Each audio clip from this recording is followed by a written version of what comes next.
Grab your bread pan. We're making moist and delicious pumpkin bread today.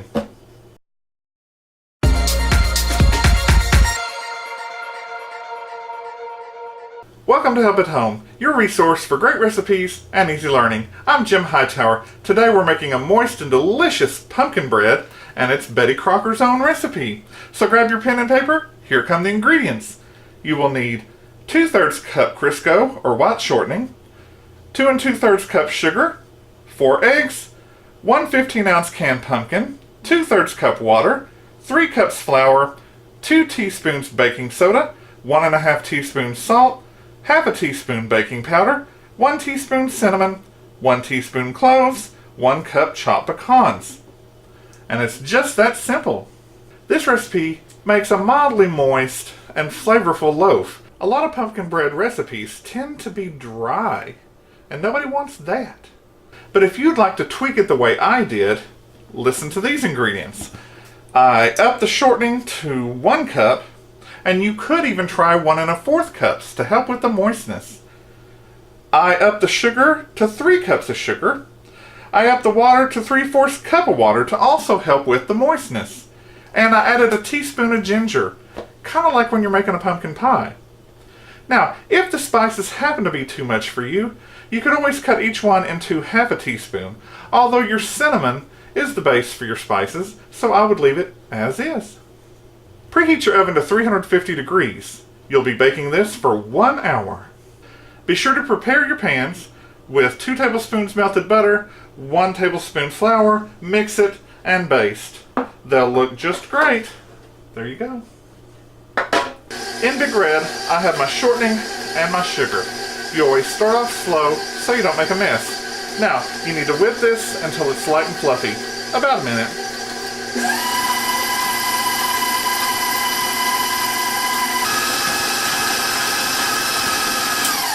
That's it. You'll notice when it starts to clean the sides of the bowl, you're there.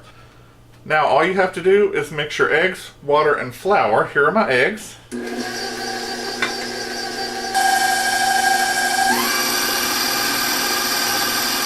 Mix it till it's smooth. Mix in your pumpkin.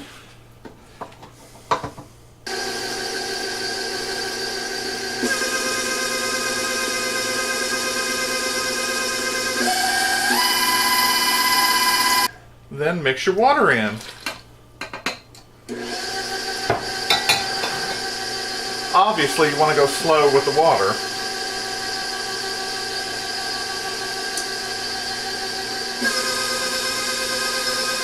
Mix it till it's smooth again, and scrape your sides. Mix it one more time after you've scraped your sides. Next, I have all my spices here with my dry ingredients. You just mix them in.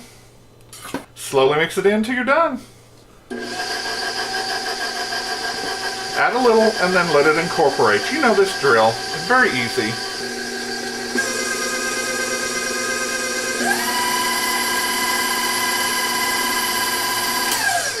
Now this looks like it's all mixed in smooth, but you want to scrape the sides one last time before you put your chopped pecans in. Don't forget to go underneath. Mix it again one more time before you put those pecans in. Put your pecans in.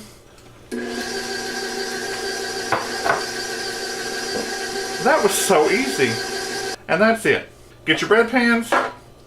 Give it a little stir to make sure that all your pecans are mixed through. Actually, pull these together. And then just pour it in as evenly as possible. Then, before you put it in the oven, just kind of shake your pans. Make sure it's kind of even across there.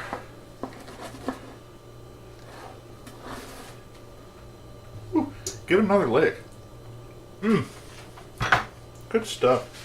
Into your 350 degree oven for 1 hour.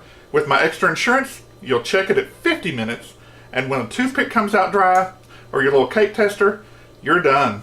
Here they are right out of the oven, and I tested them to see if it came out clean, and it did, so they are done. So after these cool for 12 minutes, you'll be able to unmold them onto a cooling rack to further cool to room temperature. Now, take a look here, because you'll see they're starting to pull away from the sides. And that means, that they're not only done, but they're cooling and coming together.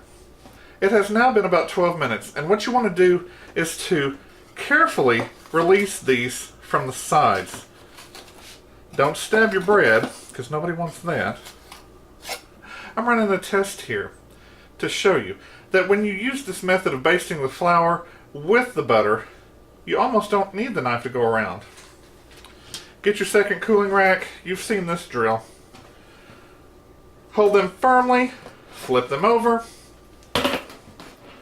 Then, now that did come out.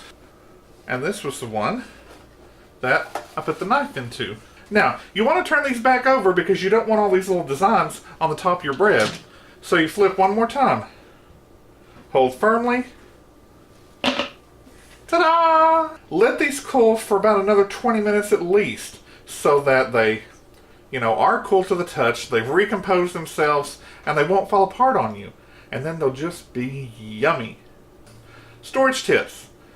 After you let these cool to room temperature completely so they don't sour, you can absolutely put these in your Ziploc bags and then freeze them. So that then later, maybe next month in December, you can give them for gifts. Or you can just eat them now. So, I hope you enjoy.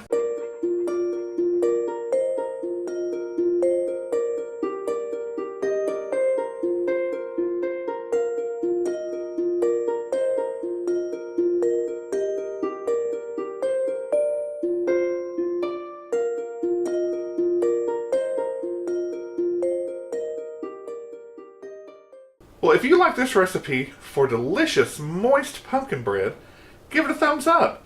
Subscribe and share with your friends who like to cook or just want to learn how.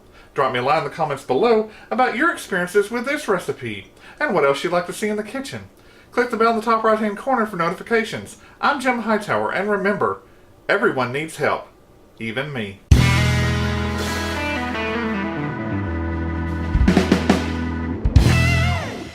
Grab your bread pan. We're making the... Welcome to Help... why am I yelling? Welcome to Help at Home, your recipe. Be sure to prepare your pans with 2 tablespoons dropper. After you let these cool to room temperature... Stop shaking. It has now been about 12 minutes. No, it hasn't.